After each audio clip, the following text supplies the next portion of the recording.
$700 mil de custo e um filme de ficção científica simples, criativo e que você pode assistir agora.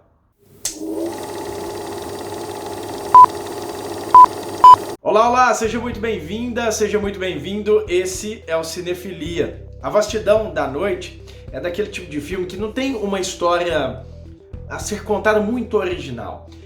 Ele se faz tão bom pela forma como ele conta essa história que você já viu antes.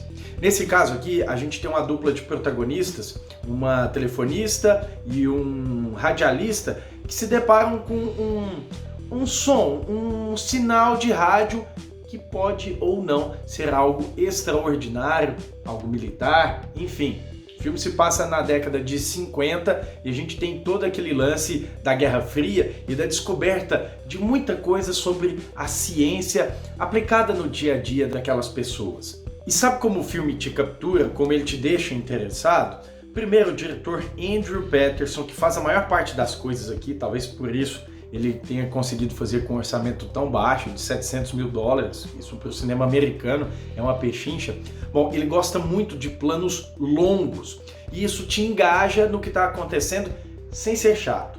Primeiro porque as coisas mais simples têm dinamismo. Por exemplo, o momento em que o som, esse sinal é ouvido pela primeira vez, a garota, a protagonista, ela começa a fazer ligações, a procurar pessoas, procurar por respostas, e isso é muito dinâmico. A câmera se aproxima, se aproxima, se aproxima, sem nenhum corte, e isso vai te deixando muito interessado. Até mesmo em algumas entrevistas sobre coisas triviais, tem dinamismo. Ainda que de início isso não deixe você nem ver direito o rosto ou os rostos, tanto dela quanto do radialista, que são os protagonistas do filme.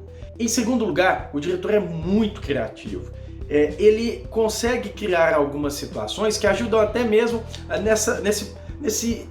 nessa falta de orçamento. Por exemplo, em determinado momento a gente está ouvindo uma história via rádio.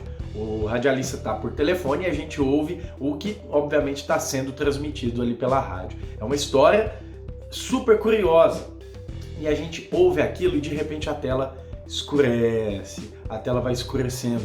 Então você, ao invés de ter na tela aquilo que a pessoa está contando ao radialista, mostrado em cena, o que deveria até ser o mais correto dentro do cinema, aqui não. Aqui a gente tem um motivo para a tela escurecer, porque a gente está vendo o que está se passando numa rádio. Então o que está na nossa mente deveria ser mais importante. E o diretor ressalta isso, ou seja, ele é criativo em baixar o orçamento, não aumentar o orçamento dele com uma imagem extraordinária, e ao mesmo tempo ele mostra a força daquele veículo, da rádio, naquela década, na década de 50, quando as rádios eram muito populares. Num segundo monólogo, o diretor, ao invés, obviamente, de usar o mesmo recurso, ele não se repete.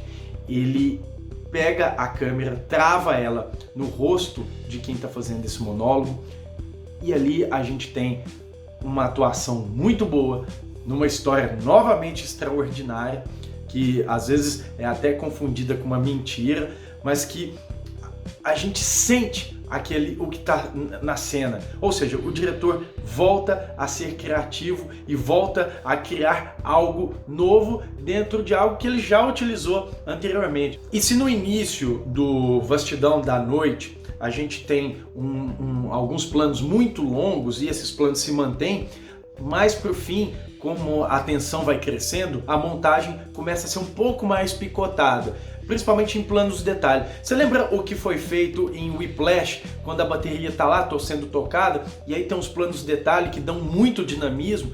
Isso aqui acontece.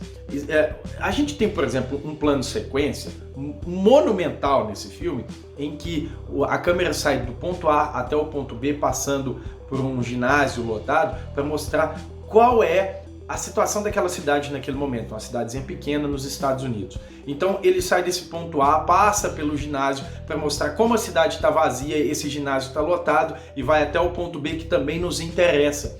E mais para o fim do filme, isso acaba sendo picotado, a montagem começa a ganhar um dinamismo diferente, uma vitalidade diferente, ainda que haja bastante energia. O filme é todo muito enérgico, às vezes até enérgico demais, porque lá no início, como eu disse, as coisas acontecem e você não consegue acompanhar muito bem o que está acontecendo lá no inicinho do filme, a gente não vê o rosto das pessoas muito bem, enfim, mas o filme está lá fazendo, se inicialmente está fazendo aquela caminhada junto com os personagens, ao mesmo tempo a gente está conhecendo aqueles personagens. Então a troca nesse início é muito importante, a troca entre os atores é muito importante, até para que a gente os conheça aqueles personagens. E a trilha desse filme é muito simples e ao mesmo tempo ela está subjacente, ela está dentro do filme, você sente ela dentro do filme e A Vastidão da Noite vai terminar como um filme, como eu disse, eu acho que nessa crítica toda, muito simples, ao mesmo tempo muito diferente, e ele termina como um episódio daquela série Twilight Zone, né? Aquela série antiga de ficção e terror. Aliás, o início do filme com aquela narração, o teatro paradoxo, enfim. Olha, que filmaço, sabe? Que filmaço, original Amazon Prime Video, tá mais do que indicado, e aliás, vale uma nota 8,5, só não vai ganhar um 9, uma nota maior, porque, olha, a fotografia do filme, apesar de ser muito funcional, ela é um pouco escura demais. Só que, olha, dentro desse filme é um detalhe que eu acho que é a única coisa que realmente me incomodou no filme. Procure. Tá aí mais uma crítica aqui no Cinefilia. Gostou? Não gostou? Comente aqui, se inscreva, passe pra galera. Indique esse filme, pega essa crítica minha, manda, olha, já viu esse filme? Manda lá pro seu amigo. Então, até a próxima crítica, valeu, até!